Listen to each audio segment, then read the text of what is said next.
Hello, this is John Friedel, and you're listening to episode 6 of the Professor Slots podcast, where my goal for the show is to guide slot machine enthusiasts to success. I really do appreciate your tuning in for today's episode. Show notes are available at professorslots.com/e6. In this episode, I have 3 segments, including 1, providing a brief look at the history of slot machines to answer the question of why slot machines use fruit real symbols. 2, highlighting Arkansas slot machine casino gambling. And 3, a brief recap of the main points from the last 3 episodes on how anyone can readily improve their slot machine gambling performance. John Friedel from the Professor Slots blog reveals all his slot machine casino gambling strategies, as well as tips and tricks for thriving in the casino environment. Discover how to assess casinos to pick the best near you, choose winning slot machines, and identify your gambling goals, being entertained, earning comps, winning take-home cash, or combine them. John has won 90 taxable jackpots and a luxury car in 9 months of slot play, and made a profit at slots gambling since 2013. Remember to visit professorslots.com/subscribe. Again, that's professorslots.com/subscribe to get my free report revealing the top 7 online resources for improving your gambling performance, including the one I've used as a top-tier slot machine casino gambler. In my research into slot machine casino gambling, I have learned that there is one question that is most often asked. That number 1 question is this: why do slot machines use fruit real symbols? Well, the immediate answer is straightforward, because it's traditional. To follow why fruit real symbols are traditional, we'll have to delve a bit into slot machine history. First of all, these gambling devices weren't always called slot machines. For that matter, nor were they always fruit machines. Slot machines were originally referred to as a one-armed bandit, as early models were mechanical devices that had to be physically activated by pulling a lever. Eventually, in Great Britain, these one-armed bandits became known popularly as fruit machines. In fact, they still are known as fruit machines there. But that was some 30 years after the invention of slot machines. To dig into history a bit, let's talk about real symbols. The original one-armed bandits simulated the game of poker. Each real symbol was a card from a deck. Given the limited number of reels and positions on each reel, a complete card deck could not be used. These poker machines were the original one-armed bandits and existed before slot machines. Why? Why indeed? A major theme of my show is the intention of understanding the technology of slot machines. Understanding the technology means we can learn to win. There have been lots of significant technological changes to what we now call slot machines. The first meaningful technological change, in my opinion, is when one-armed bandits became coin-operated machines. In other words, when they actually became true slot machines. Another episode of this podcast will be entirely about the invention of the slot machine, or I should say the inventions of the slot machine. It'll start with Charles Fay of San Francisco in 1887 adding coin-operating technology to one-armed bandit poker machines. Charles Fay's slot machines didn't use fruit real symbols. They still simulated winning or losing poker hands. Fruit real symbols were first used by the Industry Novelty Company run by O.D. Jennings. This was a time when legal restrictions on slot machines were beginning due to social pressures from questions of the morality of gambling itself. For example, in 1909, San Francisco banned all 3,300 slot machines within the city. In an attempt to circumvent these new laws on cash-paying slot machines, manufacturers began calling their machines chewing gum dispensers. They could do so because the manufacturers actually turned gambling slot machines into coin-operated vending machines. Card number and suit real symbols simulating poker had been replaced by fruit real symbols. After this change was made, any wins were provided as various flavors of gum, as indicated by the winning real symbols. Real symbols from this time are now considered traditional and are still in use today. Traditional real symbols included stars, bars, numbers, and various pictured fruits. Fruits originally included cherries, plums, oranges, lemons, and watermelons. Let's delve a little deeper into the history of this technological change. Prior to 1907, slot machines that paid out in coins had already existed for 20 years. As I mentioned, these coin-dispensing slot machines were invented by Charles Fay of San Francisco in April 1887. Prior to 1887, slot machines were called one-arm bandits. The game played was a form of poker. Winning combinations resulted in allowing the player free drinks or cigars. These poker machines usually had 5 reels with 10 cards per reel. This totaled 50 cards from the standard 52-card deck. The 2 cards excluded were the 10 of spades and the jack of hearts. For those of you who play poker, you will understand that leaving these 2 cards out of the deck halved the chance of receiving a royal flush, which is a big prize. Starting in 1907, Bell Fruit Gum slot machines were manufactured by Industry Novelty Company.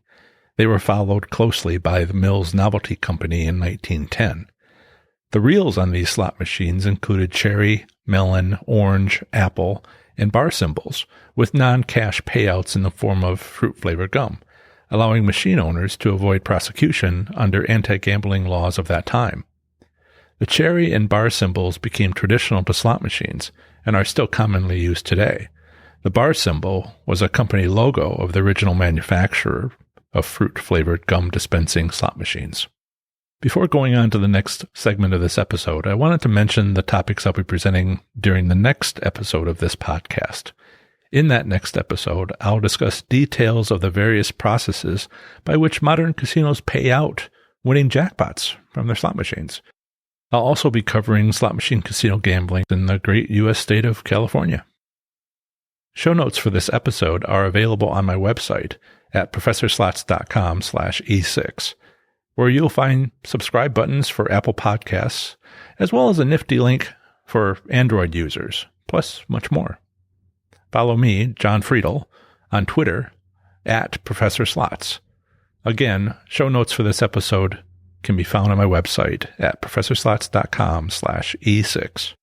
Arkansas slot machine casino gambling does not exist. Not exactly. However, there is an interesting variant you might find sufficiently similar to be interesting. By state law, gambling establishments and devices are prohibited. However, while this state is very restrictive towards gambling, it is not entirely so. Lotteries are prohibited. Sports and games betting are also banned.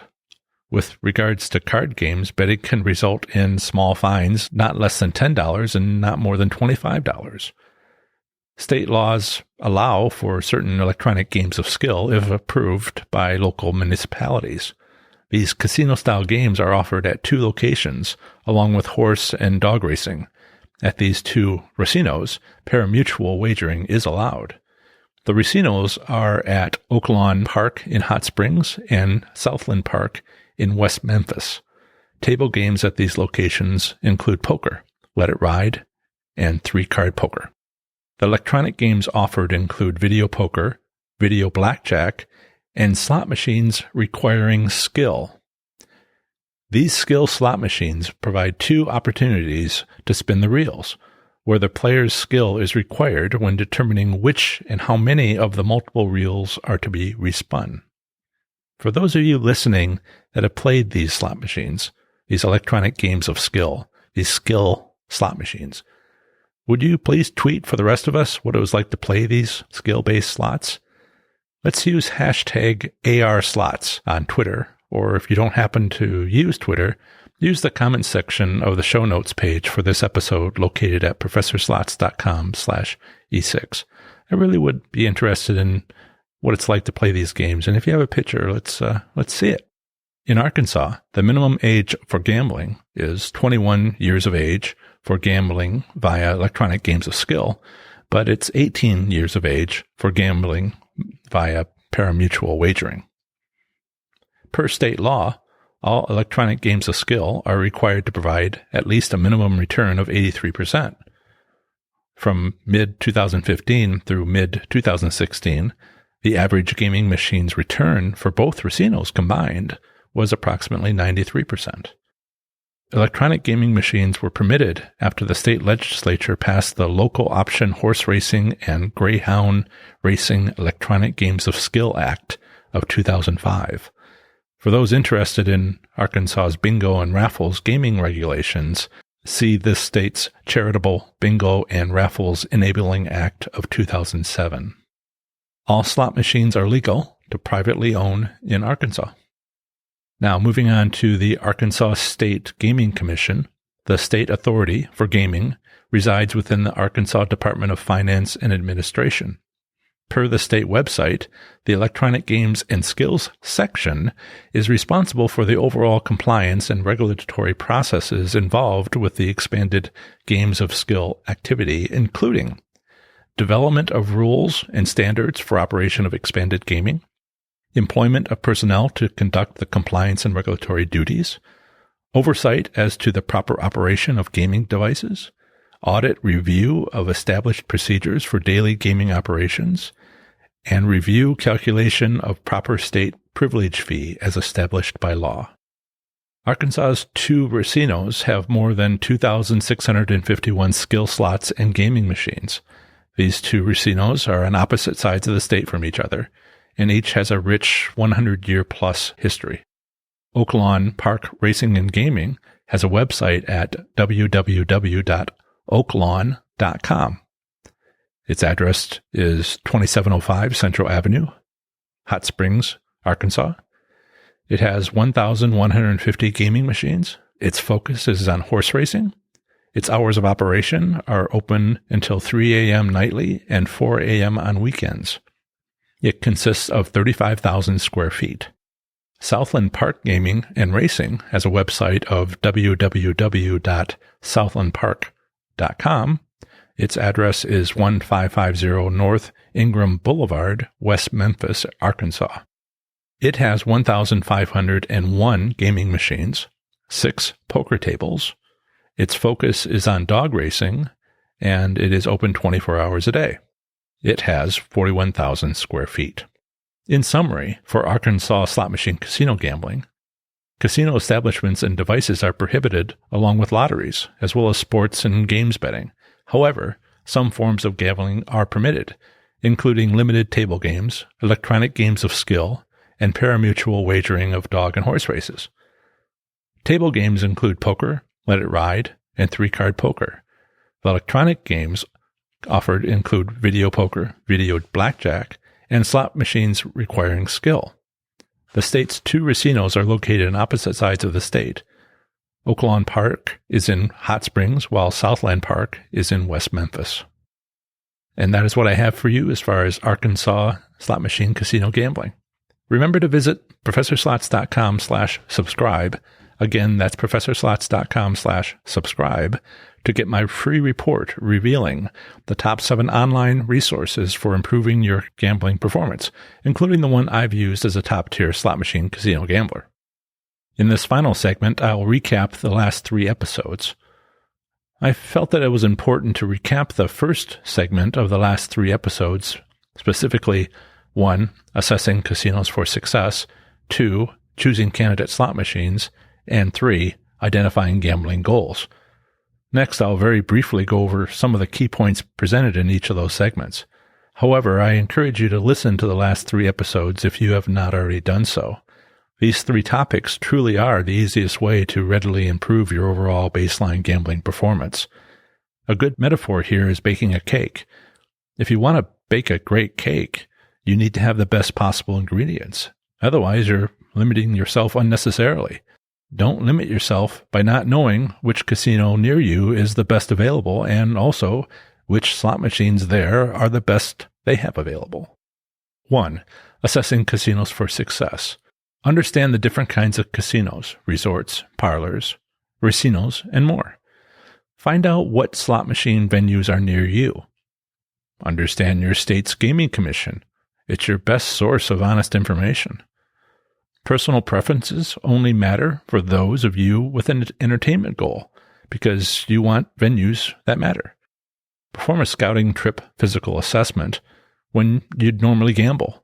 A one-page audit checklist is available at professorslots.com/CPA list to help you with this.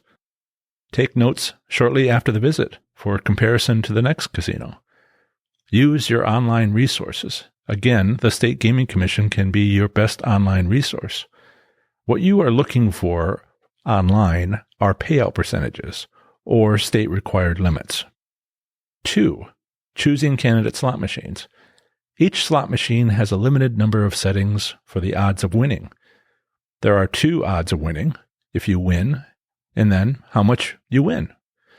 Winning small jackpots is still winning if there are enough of them. You are looking for slot machines that cycle bankrolls. Match your bankroll amount, whatever it is, with a slot machine denomination and credit. You want to be able to make 100 to 120 bets with your available bankroll. So figure out which slot machine denomination and credit combination achieves that. Review the pay table for the top jackpot amount and the number of credits required to win it. Divide that jackpot by those credits. If the jackpot is in currency and not credits, also divide it by the denomination of the machine. This is your goodness ratio. Compare the goodness ratio for all slot machines that match your bankroll. It is okay to play slot machines with the highest ratios, but definitely avoid those with the lower ratios. 3. Identifying gambling goals. A player's style is based on their gambling goals. Casino assessment and choosing matched slot machines is the best way to begin to achieve these goals. The most common goals are entertainment, comps, that is to say complimentary gifts, and take-home money. Pure and simple entertainment is the most common goal. A comps-focused goal means always using your player's club card. All you need to do for every possible comp and move up in the player's club tier system to earn more expensive comps is to cycle bankrolls endlessly. Maximizing take-home cash means cycling bankrolls endlessly on slot machines that regularly give back more than what was bet. Any goal can end up winning a taxable jackpot, but remember that your gambling records with gaming deductions may not apply to local tax returns. If you'd like my personal attention to help understand and apply these 3 steps to readily improving your gambling performance, I offer a limited number of 50-minute one-on-one coaching sessions at professorslots.com/coaching. Now that I've gone over these first steps with you, there are quite a few slot machine gambling topics to discuss. I'll work through them one by one in the coming episodes. These topics include both the history of slots, of which you've gotten a taste today in the first segment, but there's more to come. Other than history, we also need to talk about the primary slot machine manufacturers. There are few left after so many recent company mergers. I'll talk about topics for thriving in the casino environment, like casino safety. I'll be providing definitions for all the common slots terms. Then there will be episodes on state gaming regulations, legal gaming classifications, and a lengthy segment on getting the most from Players Club reward programs. So that's my brief recap on the last 3 episodes on assessing casinos for success, choosing candidate slot machines, and identifying gambling goals. The first segment of the next episode will be entitled, How Do Slot Machines Pay Out? I'll have an introduction. I'll talk about the slot machine gambling process. What happens when you win a jackpot? What happens after you win a jackpot? What's the jackpot payout process? And a summary. The second segment of the next episode of the Professor Slots podcast is California Slot Machine Casino Gambling. As usual, I'll have an introduction, relevant legal statutes on gambling, slot machine private ownership, State Gaming Commission, gambling establishments, and a summary. This is the end of another great episode of the Professor Slots podcast. Thanks so much for listening. Show notes for this episode can be found at professorslots.com/E6. That's professorslots.com/E6. I plan to have the next episode come out very soon for you, where I'll have more amazing content for the show. Please subscribe to and review the show. That would help so much. Here's how to subscribe. If you're an Apple user, simply visit professorslots.com/AP to be directed right to my show on the Apple Podcasts website. If you happen to be an Android user, simply visit professorslots.com/Android. Until the next episode, have fun, be safe, and make good choices.